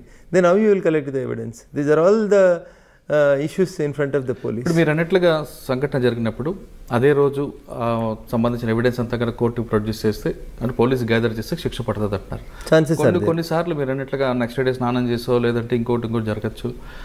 మరి కొంతమంది రేపు జరిగిన వారం రోజుల తర్వాత పోలీసు కంప్లైంట్ ఇస్తుంటారు. మరి అటువంటి సమయంలో ఏం? అది కష్టమే సార్. ఇంకా అది అమ్మాయి చెప్పేటువంటి ఎవిడెన్స్ని బేస్ చేసుకునే పోతుంది తప్ప దాంట్లో you don't find any evidence, scientific evidence దొరకదు సార్. దీంట్లో 2 ప్రాబ్లమ్స్ వస్తాయి. మెజారిటీ రేప్ కేసులు ఎందుకు లేట్గా బయటకు వస్తున్నాయి అంటే ఇంట్లో తెలిసిన తర్వాత, గొడవలు అయిన తర్వాత బయటకు వస్తున్నాయి మురళి గారు. లేకపోతే అసలు బయట చెప్పుకోవడానికి ఏ ఆడపిల్ల కూడా ఇష్టపడతలేదు. అక్కడ బేసికల్ పరువు పోతుందని, కుటుంబము అమ్మ నాన్న ఏమనుకుంటారో అని, దాని ఫలితంగా ఆత్మహత్య చేసుకోవాల్సి వస్తుందని, ఇట్లా చాలా రకాలైన కుటుంబం మొత్తం పరువు పోతుందని, మళ్ళీ రేపు ఈ అమ్మాయికి పెళ్లి కాదని, రకరకాలైనటువంటి సమస్యల వల్ల ఉంటాయి. సో అట్లాంటి వాటిల్లో when the matter came before the court, ఆ అమ్మాయి ఎంత కాన్ఫిడెంట్గా నిల్చుని చెప్తుంది, తన పట్ల జరిగినటువంటి అత్యాచారాన్ని ఆమె కోర్టులో చెప్పగలుగుతుందా? That is within the 4 walls జరుగుతుంది. అందరు అడ్వకేట్లని, మిగతా వాళ్ళందరినీ, కేసుకి సంబంధం లేని వ్యక్తులందరినీ బయటికి పంపించే కేసు ట్రయల్ నడుపుతారు. కానీ అది అంత ఈజీగా కన్విక్షన్ రాదు. అమ్మాయి కొంత ఎడ్యుకేటెడ్ అయ్యి ఉండి తనకు జరిగినటువంటి అన్యాయాన్ని పూసగుచ్చినట్టు జడ్జి గారికి చెప్పి కన్విన్స్ చేయగలగడంతో పాటు అక్యూజ్ని ఐడెంటిఫై చేయడం అనేది మోర్ ఇంపార్టెంట్. అది డే లైట్లో జరిగిందా, చీకట్లో జరిగిందా, ఎట్లా గుర్తుపట్టినామని చెప్పడానికి మనకు ఒక స్కోప్ ఉండాలి. లేదు ఆ సంఘటన జరుగుతున్నప్పుడు మనం ఏమైనా ఎదురుదాడి చేసినామా, తిరుగుబాటు చేసినామా, ఆ తిరుగుబాటులో ఆ వ్యక్తికి ఏమైనా గాయాలైనాయా శరీరం మీద, these are all things to be taken in to consideration. కొన్నిసార్లు ఆడపిల్ల ఇట్లా శరీరాన్ని రక్కుతుంది, ఆ గోర్లలోకి ఏమైనా వచ్చిందా, ఆ గోర్లలో ఏమైనా ఎదురుగున్నటువంటి ముద్దాయి యొక్క స్కిన్ వచ్చిన DNA టెస్ట్కి పంపించి తీసుకోవచ్చు కదా మురళి గారు. సో ఎవిడెన్స్ చేయాలంటే చాలా బాగా చేయొచ్చు, చాలా చోట్ల ప్రకారం చేయలేకపోతున్నారు. పని ఒత్తిడి బేసికల్గా నేను అనేది. తర్వాత మీరు చేస్తున్న అన్ని కేసులు చెప్పుకొచ్చారు. ఒక కేసులో పోలీసు కరెక్ట్గా ఎవిడెన్స్ ఉంది కాబట్టి నేను ఆ అక్యూజ్డ్కి అంటే మీ క్లయింట్కి న్యాయం చేయలేకపోయిన కేసు ఏముందా? ఇదే ఇప్పుడు నేను చెప్పిన ఈ సదాశివపేట గ్యాంగ్ రేప్ కేసు లోపల కొంత మోరల్ కన్విక్షను, కొంత తల్లి కూతురు ఇద్దరిని రేప్ చేయడము, ఆ అమ్మాయి చిన్నమ్మాయి 14 years 9th class student. So వీళ్ళేమో రాక్షసులాగా పడి దారుణమైనటువంటి సంఘటన. అమ్మ నాన్న కూతురు ముగ్గురే ఉన్నారు ఆ ఫామ్ హౌస్లో. దాంట్లో తల్లిని రేప్ చేసి, కూతురుని రేప్ చేసి, భర్తను కట్టేసి, కొట్టి, తెల్లవారుజామున 4 దాకా వాళ్ళతో ఛాయ్ పెట్టించుకొని తాగి రాక్షసానందం పొంది పోయినారు. సో దాంట్లో పోలీసు వాళ్ళు కొంత తెలివిగా బిహేవ్ చేసినారు. ఆ 9th class అమ్మాయి అయినప్పటికీ కూడా she stood in front of the court. So that is the case where I felt something bad. మోరల్గా కూడా నేను సరేలేనేమోలే అంత ఆర్గ్యూ చేయడం కూడా కరెక్ట్ కాదేమో అన్నట్టు ఒక రకంగా జడ్జి గారి ఫీలింగ్స్ కూడా చూస్తూ ఉంటే బెంచ్ మీద నుంచి ఈ కేసును ఆర్గ్యూ చేయడం అవసరం అనేటువంటి రీతిలో రాహభావాలు కనబడ్డము. సో నేను ఎంత కన్విన్స్ చేసే ప్రయత్నం చేసినా ఇంకా నాకు అర్థమైపోయింది the mood of the court is something different అని అనుకున్నప్పుడు మనం కూడా ఏం చేస్తాం మురళి గారు, సరే మనం ప్రయత్నం చేసాం, బ్యాడ్లకు ఆ పిల్ల ఎవిడెన్స్ గట్టిగా చెప్పింది కాబట్టి ఎదవలు పోతున్నారు అనుకుని వదిలేయాల్సి వచ్చింది తప్ప తర్వాత వాళ్ళు పూర్తిగా కన్విక్షన్ పడింది, వాళ్ళకి లైఫ్ పడింది, దే ఇన్ ద జైల్లో ఉంది. ఓకే. తర్వాత మీరు అన్నట్లుగా మోరల్స్ అంటే మీకు మీలో ఉన్న మానవత్వం ఒక్కసారి బయటకు రావడం అంటే ఆ పిల్ల ఎవిడెన్స్ చెప్తూ ఏడ్చిన సందర్భం లోపల చూస్తే ఏ క్రిమినల్ అడ్వకేట్ కూడా కొంత క్రాస్ చేసే సమయంలో ఇబ్బంది పెడతాడు. ఆ చిన్నపిల్ల తెలియకుండా అంకుల్ ఇట్లా చేసినారు అట్లా చేసినారని విట్నెస్ బాక్స్లో నిల్చొని చెప్తున్నప్పుడు ఆ పిల్లకి జరిగినటువంటి అన్యాయాన్ని గురించి వింటున్నప్పుడు జనరల్గా ప్రతి ఇంట్లో స్త్రీలు ఉంటారు కాబట్టి కొంచెం ట్రయల్ చేసేటప్పుడు మనకెంత అమ్మాయిని క్రాస్ చేయాలని ఉన్నప్పటికీ కూడా ఆ అమ్మాయి బాక్స్లో నిల్చొని అంకుల్ నాకు తెలియదు అంకుల్ ఇట్లా అవుతుందని ఇట్లా చేసినారు అట్లా చేసినారు అని అంటున్నప్పుడు కొంచెం ఎక్కడో ఒక దగ్గర మనిషి అనేటువంటి కొంత ఫీల్ వచ్చినప్పుడు you can't do proper justice there Murali garu. Okay సరే, ఇక మనం లేటెస్ట్గా దిశ కేసు వరకు వస్తే దిశ కేసు సంబంధించిన విషయాలు మాట్లాడే ముందు మీరు ప్రొఫెషనల్ అడ్వకేటా, కమర్షియలా, సర్వీస్ మోటవా? సరే, నేను చేసిన మొట్టమొదటి మర్డర్ కేసు అని మీకు ఇందాక చెప్పినాను కదా మురళి గారు, దాంట్లో నేను ₹1 తీసుకోలేదు. ఉల్టా వాడు జైల్లో ఉంటే వాళ్ళ పేరెంట్స్ పట్టించుకోకపోతే రిలీజ్ అయిన రోజు బస్కిరాయిలు ఇచ్చి ఊరికెళ్ళి బుద్ధిగా బతుకమని చెప్పి పంపించినాను సార్. అట్లా ఇట్ ఆల్ డిపెండ్స్. మొత్తం త్యాగమే చేస్తామంటే త్యాగం చేస్తామని చెప్పను మురళి గారు, ఎందుకంటే నాకు కడుపు ఉంది, నాకు కుటుంబం ఉంది, బతకాలనే ఆశ ఉంది కాబట్టి. సో ఎవరికైతే పేయింగ్ కెపాసిటీ లేనటువంటి పేద ప్రజలు ఉంటారో, నిజంగా రఘునందన్ రావు మా తరఫున వచ్చి నిల్చుంటే మాకు న్యాయం జరుగుతుందని చాలామంది వచ్చి అడుగుతూ ఉంటారు. అట్లాంటి కేసులలో I don't expect anything Murali గారు. ఇప్పుడు మురళి గారికి పేయింగ్ కెపాసిటీ బాగుంది, బయట దగ్గర 1,00,000 తీసుకునే దగ్గర మురళి గారి దగ్గర 10 లక్షలు తీసుకోవచ్చు అనుకుంటే ఐ ఛార్జ్ హిమ్ 10 lakhs, ఎందుకంటే you have that paying capacity. ఇష్టం ఉంటే ఇవ్వండి, లేదంటే చాలామంది అడ్వకేట్లు ఉన్నారు వెళ్ళండి అన్నప్పుడు వాళ్ళు ఫీల్ అవుతారు. ఏమన్నారే మీరైతేనే కేసు గెలుస్తామనే విశ్వాసం కొద్ది వచ్చినాం సార్, మీరు ఎంత అడిగినా ఇస్తాం సార్ అన్నప్పుడు వీ విల్ టేక్ మనీ. అక్కడ అట్లాంటి కేసులలో తీసుకుంటాను. నాకు అంత మొహబ్బత్ ఏముండదు, ఎందుకంటే తప్పు చేసినాడని నేను ఫీల్ అవుతున్నాను కాబట్టి I charge him like anything. ఎందుకంటే నా అవసరం చెప్పి నేరం చేసి మీ దగ్గరకు వస్తే మీరు కాపాడతారా? నేను అట్లా కూడా చెప్పలేదు మురళి గారు మీకు. నేనేం చెప్పినా, నేను వకాలత్ అనేది నా ప్రొఫెషన్. మేము ఓత్ తీసుకున్న రోజు మాకేం చెప్తారు, మీరు ఎవరి తరఫున వకాలత్ ఫైల్ చేస్తే అతను ఓన్లీ నేరం ఆరోపించబడినటువంటి వ్యక్తి అనే మీ ఆర్గ్యుమెంట్స్ ఉండాలి తప్ప అతను నేరం చేసి నువ్వు నమ్మితే నువ్వు కేసు ఆర్గ్యూ చేయలేవు అని చెప్తారు మురళి గారు. అందుకని మేము వకాలత్ ఫైల్ చేసేటప్పుడే నా క్లయింట్ నిర్దోషి అనే వకాలత్ ఫైల్ చేసి ఆర్గ్యూ చేస్తాం. నేను మనస్ఫూర్తిగా మీరు నేరం చేసిందని నమ్మినా అనుకోండి, నా మనసు నమ్మింది అనుకోండి, ఇందాకటి కేసులో చెప్పినట్టు ఆ అమ్మాయి వచ్చి విట్నెస్ బాక్స్లో అంకుల్ అనగానే గుండె కరిగిపోతే you can't argue your case properly. So అట్లా అన్ని కేసులని డబ్బుతో లింకప్ చేయలేము మురళి గారు. డబ్బు అవసరం ప్రాక్టీస్ చేసే అడ్వకేట్లకి. చేస్తున్న పరిణామక్రమంలో డబ్బు వస్తుంది, మాకు వద్దని రాదని చెప్పలేను మేము. కొందరు నిజంగా తెలిసి డబ్బు ఎక్కువ ఉండి క్రైమ్ చేసిన వాళ్ళు వస్తారు, మాకు కూడా తెలుసు వీడు క్రైమ్ చేసినట్టు ఉన్నాడని అనుమానం ఉంటుంది. But it is our profession కాబట్టి we will defend that gentlemen. అంటే మర్డర్ చేసి రేప్ చేసి ఎవరైనా మీ దగ్గరకు వచ్చారా? చాలామంది, చాలా కేసులు వచ్చారు. సరెండర్ చేయండి అన్న పోలీసు వాళ్ళు కొడతారు, కొంచెం దెబ్బలు దాక్కుండా చూడండి అని అట్లా. ఇప్పుడు మీరు చెప్పిన షామీర్పేట ఎన్కౌంటర్ దగ్గర నుంచి మొదలుకుంటే చాలా కేసులలో వాళ్ళకు కాన్ఫిడెన్స్ అన్నట్టు, రఘునందన్ రావు దగ్గరికి పోతే దెబ్బలు పడకుండా, ఎన్కౌంటర్ కాకుండా మనల్ని కాపాడుతాడు అనేటువంటి ఒక విశ్వాసం ఉంటుంది. కానీ అటువంటి విశ్వాసం వాళ్ళలో నమ్మకం పెరిగింది కొద్ది క్రైమ్ రేట్ పెరుగుతుందని కూడా వాదన ఉందండి. సో ఆయన ఎవరు ఎంకరేజ్డ్ క్రైమ్ మురళి గారు? నా దగ్గరకు వచ్చినటువంటి క్లయింట్లను మీరు అందరినీ చూడండి, తర్వాత కేసు అయిపోయిన తర్వాత అయినా వాళ్ళని కొంచెం మార్చి సమాజానికి ఉపయోగపడే రీతిలోనే డైవర్ట్ చేస్తా ఉన్నాను తప్ప బాబు నీ దగ్గర 10 లక్షలు ఉన్నాయా, ఇంకో మర్డర్ చేసి రాపో నేను కాపాడుతాను ఎప్పుడు చెప్పను నేను ఎవరికి. సో నీకు భార్య ఉంది, ఒక కూతురు ఉంది, ఒక కొడుకున్నాడు, నీకు లైఫ్ పడ్డది అనుకో, ఇప్పుడు నీ ఏజ్ ఎంత, నీ కూతురు ఏజ్ ఎంత, ఇవన్నీ ఆలోచించుకో. సరే క్షణిక ఆవేశంలో చేసినావు, ఈ తప్పులోంచి నేను బయటికి తీసుకొస్తాను, but it should not be your profession అని నేను చెప్పేంతవరకు చెప్తాను మురళి గారు. సో మారే వాళ్ళు మారుతారు, మారని వాళ్ళు కత్తి పట్టినప్పుడు కత్తికే, తుపాకీ పట్టినప్పుడు తుపాకీ అన్నట్టు బలైపోతూనే ఉంటారు వాళ్ళు. వాళ్ళని మనం ఏం చేయాల్సిన అవసరం లేదు. అలాగే మీ క్లయింట్లు ఎవరైనా బలైపోయిన పోతూనే ఉంటారు చాలా మంది. ఇంకా ఎవరొక్కరిని చెప్పండి, ఇంక పేర్లు వద్దులేండి మురళి గారు. నేను చెప్తున్నాను కదా, కత్తి పట్టినప్పుడు కత్తికే పోతాడు. ఇప్పుడు 307 ఉందనుకోండి మురళి గారు, నేను మిమ్మల్ని పొడిచాను, 4 గాయాలైనాయి, మీకు మీ అదృష్టం బాగుంది, మీరు బతికి వచ్చారు, రేపు మీకు నా మీద రివెంజ్ తీసుకోవాలని ఉంటుంది కదా. ఏదో ఒకరోజు సమయం కోసం ఎదురు చూస్తుంటారు కదా. నా బలహీన క్షణంలో నేను మీకు దొరికినప్పుడు మీరు చంపేసిపోతారు నన్ను. సో అట్లే జరుగుతూ ఉన్నాయి చాలా క్రిమినల్ కేసులలో. సంవత్సరాలు ఎవిడెన్సెస్ పెండింగ్ అవుతుంటే కోర్టుకు వస్తున్నప్పుడు అవకాశం కోసం ఎదురు చూస్తున్నారు, కొట్టేస్తున్నారు. సో దట్ ఈస్ మెర్సిలెస్ అనిపిస్తుంది, బట్ తప్పదు ఇంకా. ఓకే, ఇప్పుడు మనం లేటెస్ట్గా జరుగుతున్న కేసు గురించి వస్తామంటే దిశ కేసు. దిశ కేసులో అంత దారుణంగా ఆ నలుగురు వ్యక్తులు అత్యాచారం చేసి హత్య చేయడం అన్నది మొత్తం ప్రపంచం అంతా తప్పుపట్టింది. ఫస్ట్ ఆ దిశ కేసు సంబంధించింది మీ ఒపీనియన్ చెప్పండి. So it is a failure on the part of the సిస్టంలో జరిగినటువంటి ఫెయిల్యూర్స్. టోల్గేట్ దగ్గర లైట్ లేకపోవడాలు, సీసీ కెమెరా లేకపోవడం, అమ్మాయి అంత చదువుకున్న అమ్మాయి అయినప్పటికీ కూడా టోల్గేట్ దగ్గరికి పోయి నిల్చుంటే తనని ఇంకొక వృత్తిలో ఉన్నటువంటి అమ్మాయిగా భావిస్తారేమో అని తను ఫీల్ కావడం, ఇట్లా దిశ సంఘటన లోపల సమాజాన్ని నేర్చుకోవాల్సిన విషయాలు, తల్లిదండ్రులు నేర్చుకోవాల్సిన విషయాల్ని చాలా దిశ సంఘటన నేర్పించింది. తల్లిదండ్రులు ఏ విధంగా నేర్చుకోవాలి? పిల్లలకి మనం చిన్నప్పటి నుంచి ఏదైనా జరిగితే పోలీసు వాళ్ళకి ఫోన్ చేయాలని నేర్పించడం, 100ని వాడుకోవడం ఎట్లా అనేది నేర్పించడం. చెల్లికి ఫోన్ చేసి అంత బాధపడ్డ అమ్మాయి ఇంకొంచెం యాక్టివ్గా మూవ్ అయ్యిండి ఉంటే తన ప్రాణాన్ని తను కాపాడుకునేగలేదు కదా మురళి గారు. కన్సర్న్ పోలీస్ స్టేషన్కో 100కో ఏదో ఒకరికి తనకు తెలిసిన పోలీస్ ఆఫీసర్కో. కానీ మన వ్యవస్థ ఎట్లా తయారైంది మురళి గారు అంటే పోలీస్ స్టేషన్కి వెళ్ళడం అంటేనే అదేదో తప్పు చేసినట్టు, చెడ్డోళ్ళు మాత్రమే పోలీస్ స్టేషన్కి వెళ్తారు అని చిన్నప్పటి నుంచి పిల్లలకు నేర్పించడం అనేది కొద్దిగా బాధాకరమైనటువంటి విషయం. ఇప్పుడు బాగా అభివృద్ధి చెందిన దేశాలలో ఏం జరుగుతుంది, మిమ్మల్ని అమ్మ నాన్న కొట్టినా, స్కూల్లో టీచర్లు కొట్టినా you call so and so number అని చిన్నప్పటి నుంచి టీచర్లే చెప్పి నేర్పిస్తూ ఉన్నారు. సో అంత బాగా చదువుకున్న అమ్మాయి, అంత మెరిటోరియస్ స్టూడెంట్ అయినటువంటి అమ్మాయికి 100 కాల్ చేయాలన్న ఆలోచన ఆ నిమిషం రాలేదు చూడండి.